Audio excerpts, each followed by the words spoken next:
जय हिंद दोस्तों, स्वागत है आपका स्टडी विद स्लेट में। मैं सत्यम पाठक। आज आप लोगों के सामने जो हमारी संविधान की सीरीज चल रही है, आज उसी में हम अपना एक नया टॉपिक लेकर आए हैं, जिसमें आज हम अभी तक जो हमने पढ़ा वो था भाग 5, जिसमें था केंद्र। केंद्र के अंतर्गत जितने भी अनुच्छेद थे, जितने भी अध्याय थे, सभी को हमने देखा है। अब आज से हमारा भाग 6 शुरू हो रहा है। तो भाग 6 में क्या है? राज्य। अभी तक केंद्र के बारे में पढ़ा था, अब हम पढ़ेंगे राज्य के बारे में। ठीक है, जो आज का हमारा टॉपिक है वो है राज्यपाल, जो हमारे राज्य के सर्वोच्च पद पर होते हैं। आज हम उनके बारे में पढ़ेंगे, उनकी नियुक्तियां, शपथ और सभी महत्वपूर्ण जो अनुच्छेद हैं उनके बारे में आज हम लोग बहुत ही अच्छे से देखने वाले हैं। ठीक है, तो चलिए शुरू करते हैं। राज्यपाल भाग 6। भाग 6 क्या है? राज्य शासन व्यवस्था। राज्य की शासन व्यवस्था के बारे में भाग 6 में लिखा हुआ है। तो भाग 6 के अंतर्गत अनुच्छेद कितने आते हैं? अनुच्छेद 152 से 237 तक। ठीक है, अब देखते हैं राज्यपाल के बारे में। राज्यपाल राज्य की कार्यपालिका का प्रमुख होता है। राज्यपाल जो होता है वो राज्य की कार्यपालिका का प्रमुख होता है। जैसे कि राष्ट्रपति केंद्र की कार्यपालिका का प्रमुख होता था, ठीक है, उसी हिसाब से राज्यपाल जो होता है वो राज्य की कार्यपालिका का प्रमुख होता है। जैसे अपने उत्तर प्रदेश, मध्य प्रदेश। ठीक है, अनुच्छेद 153 जो है आज हम उसमें देखते हैं। उसमें क्या है कि प्रत्येक राज्य के लिए एक राज्यपाल होगा। यह अनुच्छेद 153 में लिखा हुआ है कि प्रत्येक राज्य के लिए एक राज्यपाल होगा। 7वें संविधान संशोधन के अनुसार एक ही व्यक्ति को 2 या 2 से अधिक राज्यों के लिए भी राज्यपाल नियुक्त किया जा सकता है।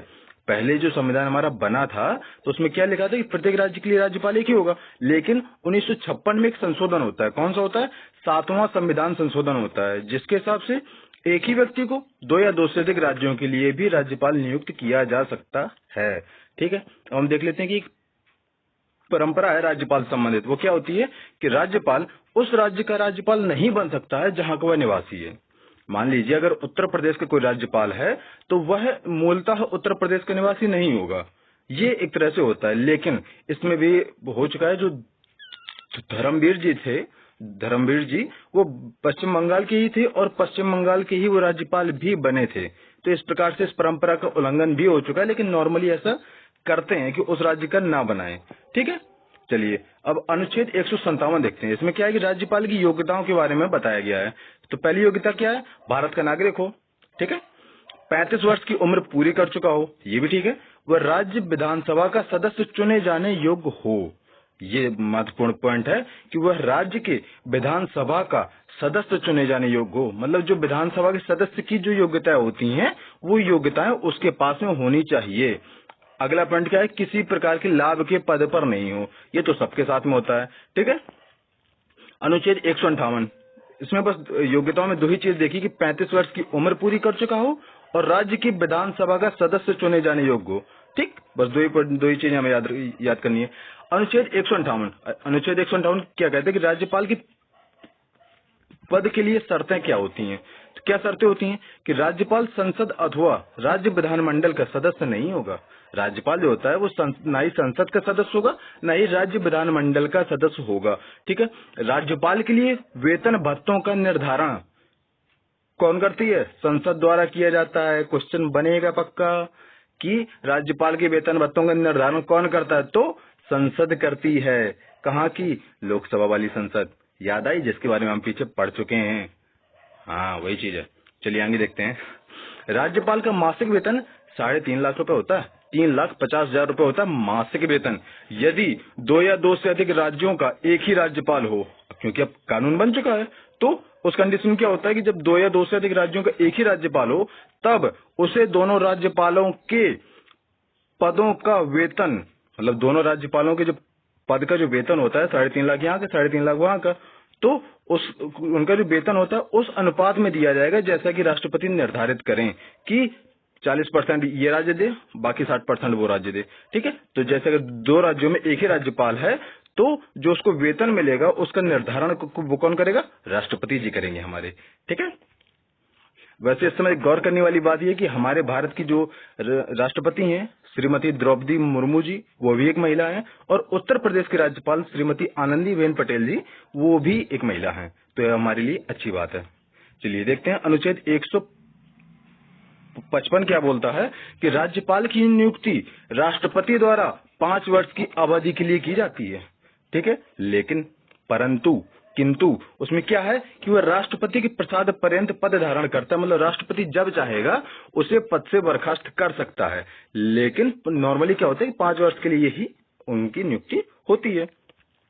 अनुच्छेद 156 राज्यपाल की पद अवधि क्या होती है वो देख लेते हैं।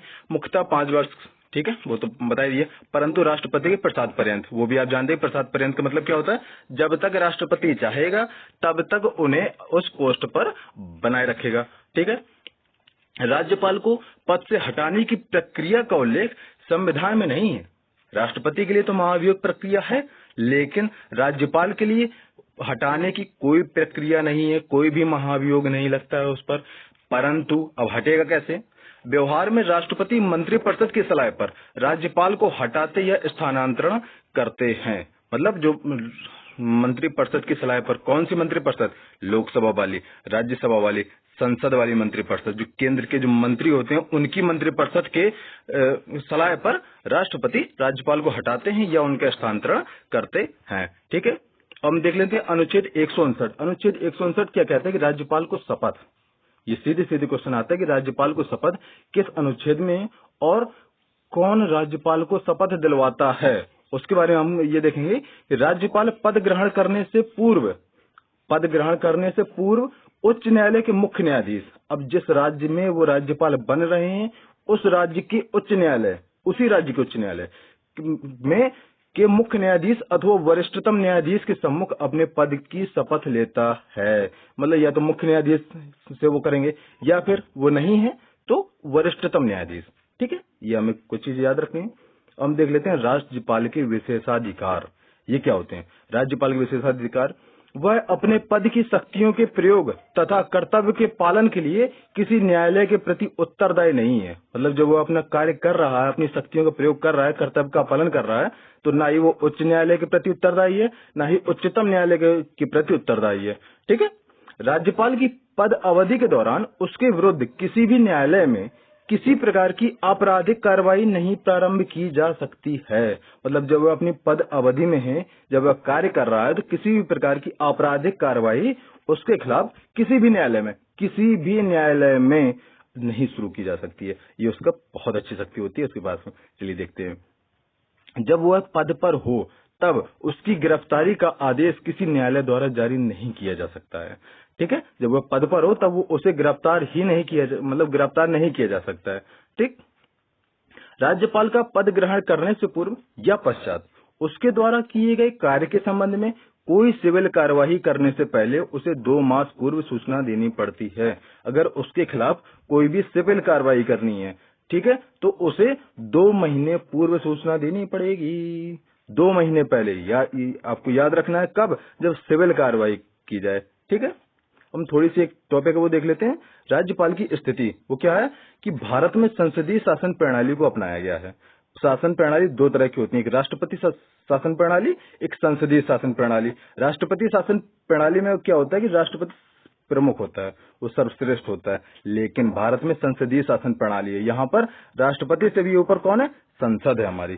संसद राष्ट्रपति पर भी कानून बना सकती है। ठीक है, इस बात को आपको याद रखना है कि भारत में संसदीय शासन प्रणाली को अपनाया गया है, जिसमें मंत्रिपरिषद विधानमंडल के प्रति उत्तरदायी होती है। मंत्रिपरिषद विधानमंडल के प्रति उत्तरदायी होती है, अतः वास्तविक शक्तियां मंत्रिपरिषद को प्राप्त होती हैं, ना कि राज्यपाल को।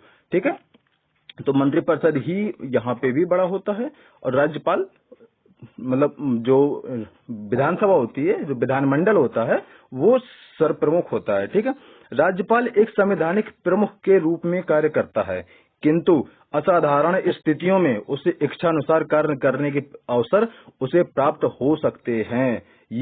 ये उसके अधिकार हैं, कर्तव्य हैं, जिनके बारे में अब हम जो अगला वीडियो बनाएंगे, कल जो हमारा वीडियो आएगा, मतलब जो नेक्स्ट वीडियो आएगा, उसमें हम राज्यपाल की जो शक्तियां हैं, जो कार्य हैं, उनके बारे में और भी अच्छे से देखेंगे। तो अगर आप यहाँ तक आए हैं, आपने पूरा वीडियो देखा है, तो लाइक सब्सक्राइब जरूर करिए। Thank you.